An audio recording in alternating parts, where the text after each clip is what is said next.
So welcome back to the channel. In today's episode, we're going to talk about being prepared, especially for power outages and what we know are coming storms. So usually I try to do one of these videos every year and show off to y'all my preparations for hurricane and, well, just storm season.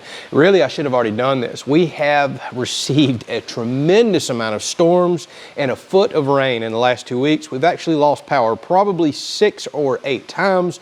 Fortunately, it's all been power blips in very short, but all that rain means the ground is saturated, and all it takes is one of these tropical storms or hurricanes to come this season, and trees go down like crazy when the soil's saturated and the roots have nothing to grab a hold of. So long story short, that means potential very long and extended power outages. A huge portion of the U.S. gets impacted by big storms like this, wildfires, everything else you can think of. So this is all good preparations for anything that you think may knock your power out, blizzards included. So usually every May or June, I like to come out to my shop and dedicate a few hours to doing this, and I highly recommend you do. Too many people wait for a storm to be right on top of them before they decide, hey, I need to go check my generator or my chainsaw or see if I have oil, gas, any of that other stuff, and it's too late. You go to start up your generator or chainsaw, for example, and it's gunked all up, fuel lines cracked, and you're down and out, and the storm's on top of you. You have no time to go run and get parts or to order anything in. Don't be that person. Set a few hours aside every spring to come out and just kind of have you a little spring cleaning, clean your generators up, check the fuel, check the oil. We're about to go over all that stuff. So first and foremost, let's talk fuel. I run strictly non-ethanol fuel in all of my outdoor equipment. Everything from boats to our side-by-side generators, chainsaws, because it's a lot less likely to give you problems, to have the moisture in it, to gunk up your carbs, and especially on older engines like these that aren't designed to run on the ethanol, well, it just avoids a lot of those problems. I highly recommend you go buy your non-ethanol fuel at a dedicated non-ethanol pump. Fortunately, we have a few stations around here that's all that pump produces straight out of the non-ethanol tank. And reason being, say if you're going to go fill up a small 1 or 2 gallon gas can at an ethanol pump that has a selection for non-ethanol. Well, I got bad news for you. That hose, the handle, all the way down to the pump or the valve set inside the gas dispensing machine, it's full of ethanol fuel because the previous person before you probably just filled their vehicle up. So as soon as you hit the non-ethanol button, you're pumping that hose and everything else completely empty of ethanol fuel right into your small container, and that's the majority of what's going to be in it. So try to find a dedicated non-ethanol pump.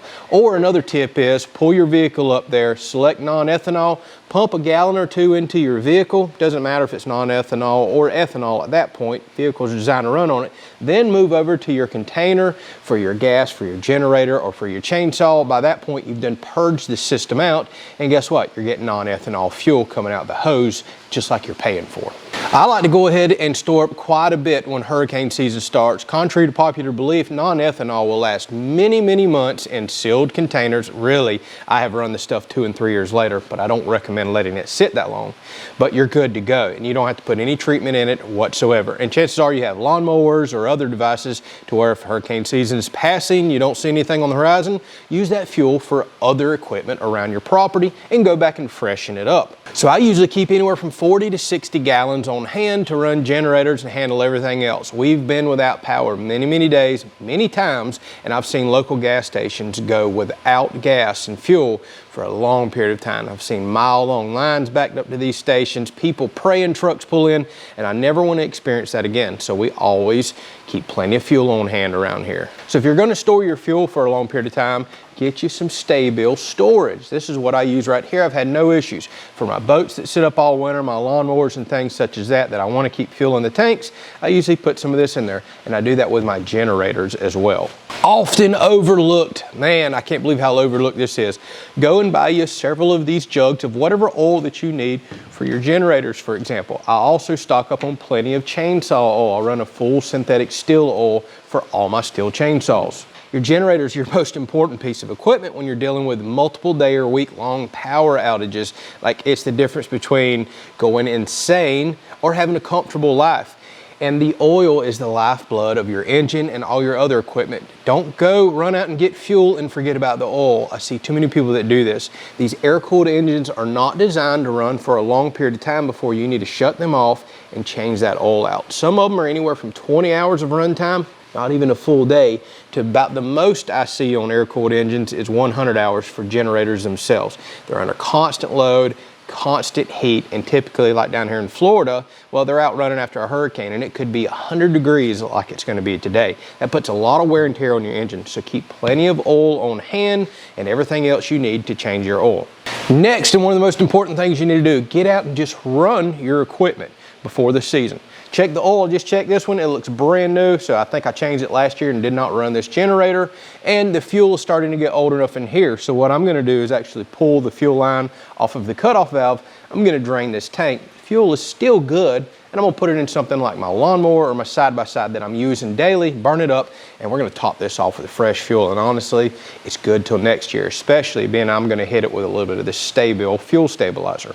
So let me talk about today's video sponsor right here, and one of the big reasons we're making this video. It's a company called Hypa. You see it right here on my shirt. They carry everything under the sun for chainsaws and generators, all your maintenance kits, your air filters, your carburetors, fuel lines, things such as that. I just introduced y'all to them on a video a while back when we were doing some repairs out here on a tiller, and y'all responded very, very well to that video. Y'all had no idea about the company, and their prices are amazing. So they've just sent me in some carburetor maintenance kits. This comes with all kinds of stuff for, well, my generators right here. Also got one in for my Predator engine outside that runs my fire truck, basically my Homestead fire truck. I'll include that episode at the end of this one if you want to watch that video, but being that we live out in the middle of nowhere, there's no fire stations around, well, I like to run my own home fire equipment in case I need to fight a fire around the property. And the last thing I need is that engine not running correctly and me scrambling for parts. I've got a full carburetor and maintenance kit right here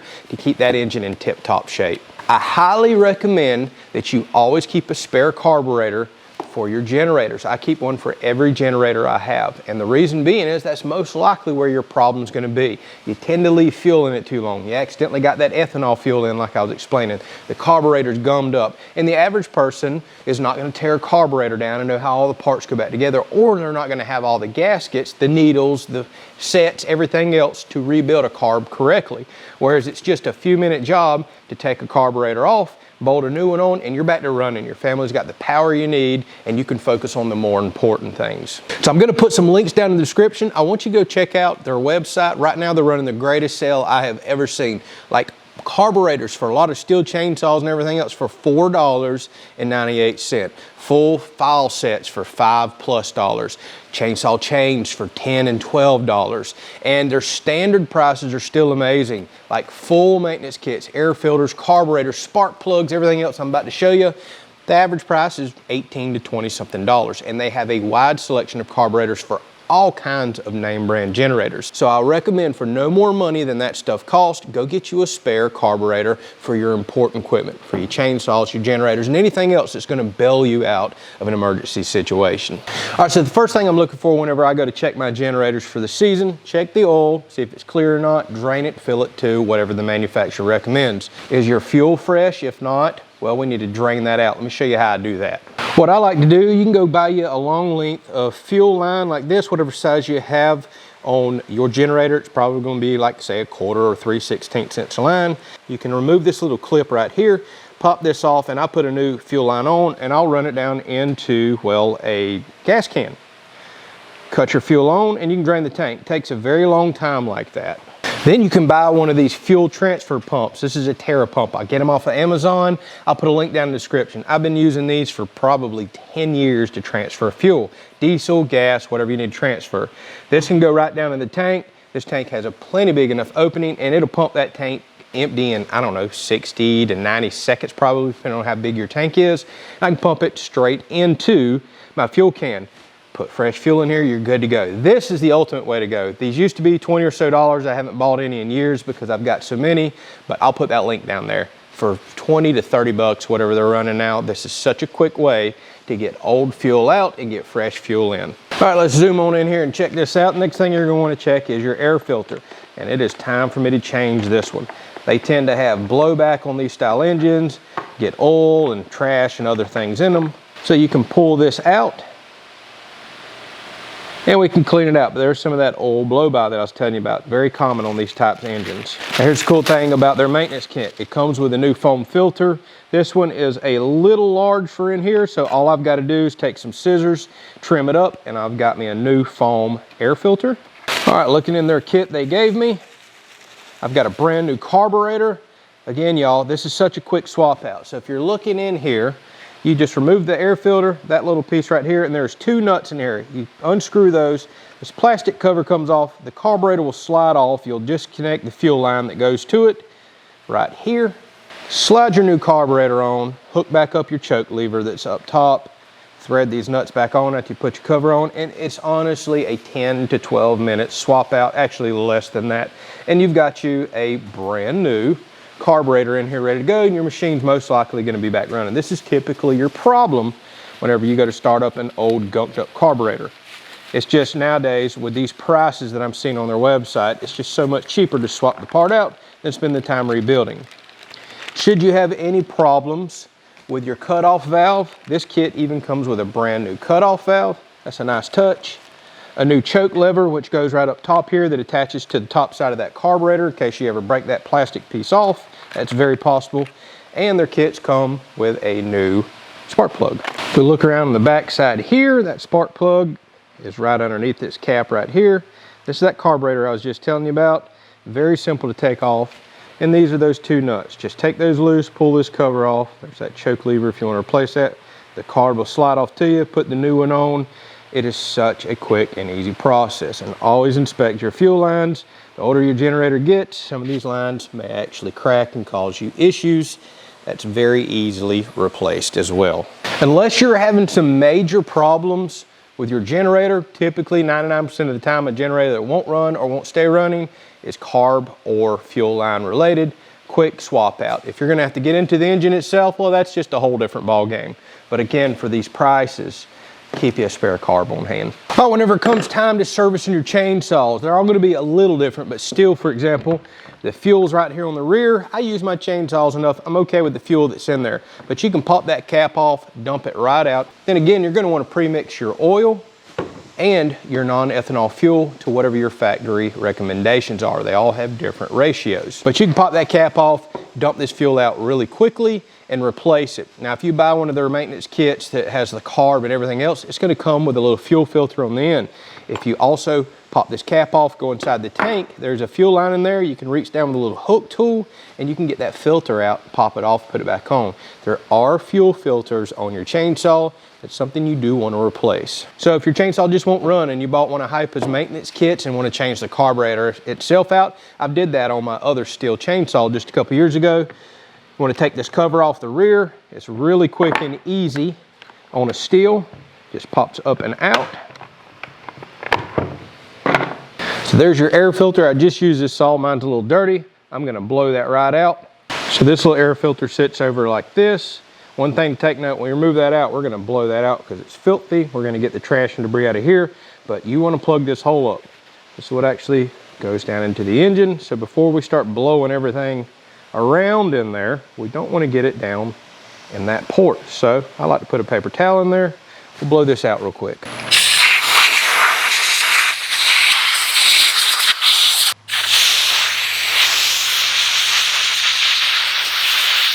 Now when it comes to blowing out air filters, use very low pressure so you don't tear the filter media and allow more dust and particles to make it through to where you don't want it to go in the engine.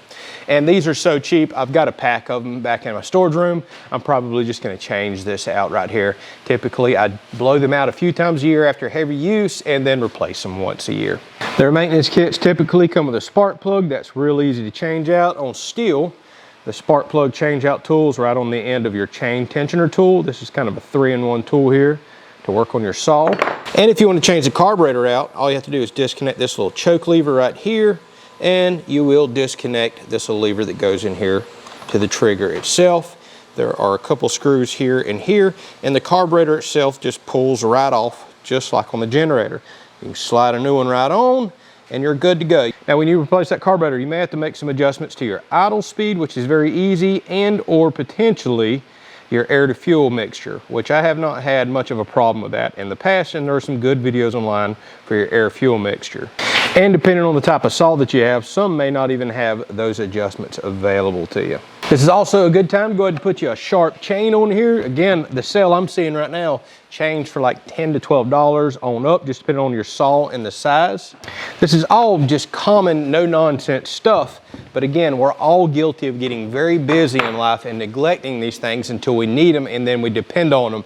And then we're dealt with a frustrating experience and situation where you're burning up, the power's out, you're trying to save your food, trying to take care of your family, and your stuff that you need to depend on, well, it's been neglected and it's not running. So please set some time aside. Now is the time to do this without a doubt and get your stuff in tip-top shape. All right, so what I'm about to do, drain the fuel out of here. Really easy to do with this pump. Put it in a 5-gallon can. Like I said, go run that right through my lawnmower since I use that weekly. Put some fresh fuel in here. We're gonna fire it up. Run it for 10 to 15 minutes. That's another tip. Don't fire your generator up, let it run for 30 seconds and shut it off. That doesn't tell you if you have a problem. A lot of times a generator has to run for quite a few minutes before you'll start hearing any skips or major issues or shutdowns. And another very important tip, whenever you go to stop using your generator or any small equipment, for example, that has a fuel cutoff valve right here on the side, while your generator is running, and most importantly, make sure there is no load on your generator, nothing plugged in. You don't want to have crazy voltage spikes and burn out something in your home that you're trying to run. But when you're ready to shut this thing down, cut that fuel valve off. That'll pull your carburetor completely empty. It takes 30 to 60 seconds. You'll hear your generator start surging.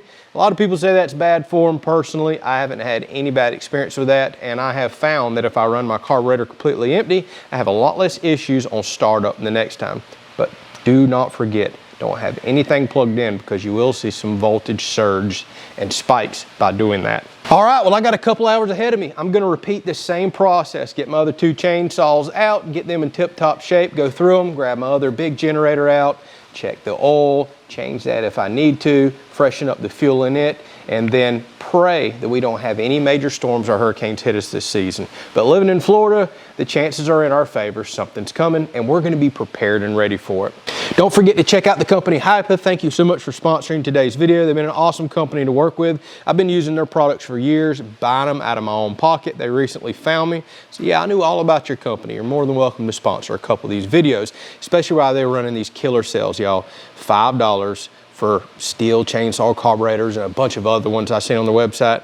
Go pick you up a few spares, stick them on the shelf, and you're ready to go. Links are down in the description. If I have any discount codes or anything else I can offer you, I'll also put those down there as well. Thanks for watching. We'll catch you on the next video.